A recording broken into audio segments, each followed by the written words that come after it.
Alright mga kanip, for today's video, training gaming tayo with Boss Joseph ng Taytay Rizal. Good morning mga kadip. So may magti-training today. So andun na sila sa labas. Pakita mo tol. Yan, nandyan na sila. So tanungin natin kung anong pangalan at taga saan. Then tanungin natin kung may knowledge na siya sa pag-hydro dip. Then sa pagpipintura. So tingnan natin kung ano yung mga pwede natin pag-aralan ngayon. Pagigising ko lang.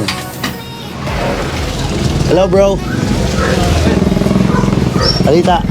Pasok. Ayan. Pangalan bossing? Joseph, boss. Joseph. Si Boss Joseph ay taga saan? Taga Taytay Rizal, boss. Si bossing ay nagpipintura na ba?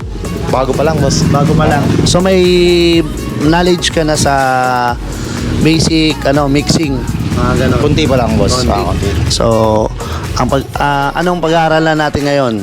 Hydro dipping, boss. Hydro dipping. So, sa hydro dipping, may knowledge ka na rin. Kunti lang din, boss. May mga nagawa ka na ng panel. Meron, boss. Practice lang. Na perfect mo naman. All. Mga error, eh. Error. So, sa tingin mo, ano yung mga kailangan mong i-enhance today or matutunan para mas lalo mo siyang ma-master? Yung boss, yung mga proper mixing. Tapos yung tamang flash off. Flash off nung Bago base. Bago pag base, pagtapos i-base, then bago ilubog. Ayun, bago ilubog, boss. Tapos, Doon ka nahihirapan. doon, boss. Sige. Saka nagbabubbles ako dun. Aling Bubbles. Bubbles. So ano po bang, tanong ko lang para syempre alam ng lahat, ano yung gamit mo? Na pintura, boss. Hindi, yung doon sa pagdidip. Ano lang ako, drum lang ako, drum eh. Hindi, yung pang-activate. Yun, tama, yung lubugan. Kan lang. Kan lang. Pero may spray gun ka, sir. Mura lang, nabili ko lang ng mura. So, Boss Joseph, wag na natin patagalin. Start na natin yung training natin. Sige po, excited. Sige, let's go. At umpisahan na nga natin yung training natin mga kadip at magsuot na muna tayo ng gloves para safety first. Alright, tapos ililihain na ng Boss Joseph natin yung kanyang panel na daladala na grabber ng kanyang motor at maging yung ating speed shape na gagamitin. At ituturo na ni Boss MJ dito kung paano mag-apply ng ating degreaser. At after nyan, si Boss Joseph na ang gagawa. Alright, so ganun lang ka-basic yung training natin dito sa Polworks Hydrographics at Lights, Camera, Action. Minuksan ko na yung ilaw para mas maliwanag. Alright. At next step natin, ituturo naman natin kay Boss Joseph kung paano tayo magtimpla ng ating primer at paano natin i-apply, alright?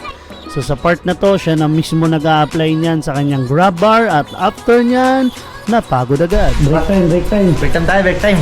Pagka break time, rekta na agad ng kainan para isang trabaho na lang at isang lubugan na lang daw. At sinimulan na nga namin mag-hydro dipping kaya eto na, nilalatag na namin yung mga napili na pattern ni Boss Joseph natin na gagamitin. Ito ay honeycomb finish at ihintayin lang natin yan mag-expand para i-activate na natin.